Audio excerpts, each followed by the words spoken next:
दोस्तों, सत श्री अकाल। वाहिगुरु जी का खालसा, वाहिगुरु जी की फतेह। आज की इस वीडियो बनाने का हमारा मकसद यही है कि 25 तारीख को एक पत्र जारी हुआ जो 26 को हमें मिला,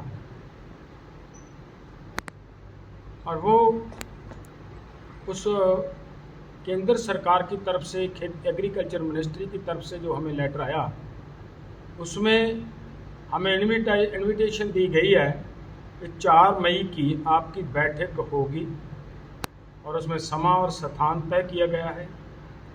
और एक बात उसमें ये भी कही गई है कि केंद्र सरकार और पंजाब सरकार के नुमाइंदे उस बैठक में शामिल रहेंगे। देखिए, हम ये अच्छी तरह जानते हैं, समझते हैं कि किसी भी मसले का जो समाधान है वो बातचीत से ही निकलता है। हम ना बातचीत से कभी भागे हैं, ना आगे भागने का कोई मतलब है। हम हर वक्त बातचीत के लिए तैयार रहते हैं, लेकिन एक बात पे जो देश के किसान को आपत्ति है, नाराज़गी है, और वो बहुत ज़रूरी है समझना उसको, कि जिस तरीके से पंजाब सरकार की तरफ से 19 तारीख को किसानों को मीटिंग में बुलाकर और बाहर निकलते ही गिरफ्तार किया गया, और गिरफ्तार करने के बाद मोर्चों के ऊपर अटैक किया गया, मोर्चे खदेड़ने का काम किया गया, वहाँ से किसानों का सामान लूटा गया, ट्रैक्टर ट्रालियाँ चोरी की गई, सभी के सभी बिजली के जो सामान थे जैसे एसी वगैरह, कूलर वगैरह, हमारी वॉशिंग मशीन, फ्रिज, सब चोरी कर दिए गए। और इसके वजह से पूरे देश के किसानों को नाराज़गी है। किसानों का स्वाभिमान को ठेस पहुंचाने का काम किया पंजाब सरकार। और एक बात ये भी कहना चाहते हैं, केंद्र सरकार ने हमें बुलाया था, केंद्र सरकार की भी यह जिम्मेदारी बनती थी कि कोई भी किसानों को उनके मोर्चों के ऊपर या किसान नेताओं को, बैठक पे आए हुए किसान नेताओं को कई तरह की कोई ऐसी घटना ना घटे।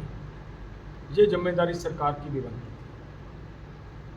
लेकिन इसके लिए हमें ये आपत्ति है पूरे देश के किसानों को कि पंजाब सरकार के नुमाइंदों के साथ बैठकर बातचीत करना हमारे लोग और किसान नेता भी उसको उचित नहीं समझते। इसके लिए हमारा निवेदन है केंद्र सरकार को कि किसान बातचीत से कभी पीछे नहीं हटते, ना भागते हैं। बातचीत के लिए तैयार रहेंगे, तैयार हैं, लेकिन कृपया पंजाब सरकार के नुमाइंदों को इस बैठक में न बुलाया जाए। नहीं तो फिर वो बात बनती है कि अगर बुलाते हैं तो फिर हमें मजबूरन उस मीटिंग का बाइकआउट करना पड़ेगा। सो हमारा निवेदन है सरकार से कि किसी तरह का पंजाब सरकार को इस बैठक में ना बुलाया जाए। हम आपसे ये भी रिक्वेस्ट करते हैं कि हमने आज एक पत्र लिखा है, कल हमें पत्र मिला है आपका, सरकार का, और आज सरकार को हमने पत्र लिखा है, और यही बातें हम पत्र में कही हैं हमने, और उस पत्र के माध्यम से वहीं पे वापस जिस ऑफिसर जैसे पूर्णचंद जैसे ऑफिसर साहिबानों का साइनों से वो पत्र हमें मिला है, वो वैसे ही वहीं पे ही उस पत्र को उनकी ईमेल पे भेज दिया गया है, और भी अधिकारियों को हम वो पत्र भेजने का काम कर रहे हैं। तो हमारा ये है कि सरकार से हम ये निवेदन करते हैं कि काइंडली जल्द हमें ये बताया जाए कि इसके जो हमने आपको पत्र भेजा है उसके ऊपर क्या संज्ञान लेती है भारत सरकार,